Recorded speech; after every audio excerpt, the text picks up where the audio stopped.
এই ভিডিওতে আমি দেখাবো হচ্ছে কোনো একটা ডিগ্রিতে থাকা ভ্যালুকে কীভাবে রেডিয়ানে নিতে হয়। ধরো একটা ভ্যালু তোমার আছে হচ্ছে 0.02, এটা আছে ডিগ্রিতে।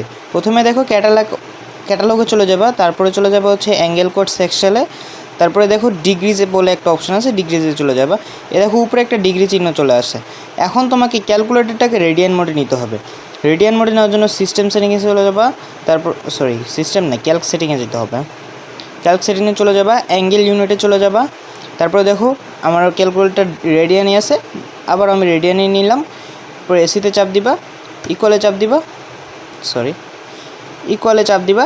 দেখো এটা তোমার রেডিয়ান ভ্যালুটা চলে আসছে, বা তুমি 45 ডিগ্রি রেডিয়ান ভ্যালুটা দেখতে যাচ্ছ। ক্যাটালগে চলে যাবা, ফাংশন হলো আরে কীতে চাপ দিই আমি, ক্যাটালগে চলে যাবা। তারপরে অ্যাঙ্গেল কোড সেকশনে চলে যাবা, তারপরে হচ্ছে তোমার ডিগ্রিতে চলে যাবা। এই যে ডিগ্রি চলে আসছে, 45 রেডিয়ান ভ্যালুটা হচ্ছে 45 ডিগ্রি রেডিয়ান ভ্যালুটা হচ্ছে π/4। এভাবে তুমি যে কোনো সংখ্যাকে রেডিয়ানে কনভার্ট করে ফেলতে পারো ক্যাসিও 991 CW ক্যালকুলেটর দিয়ে।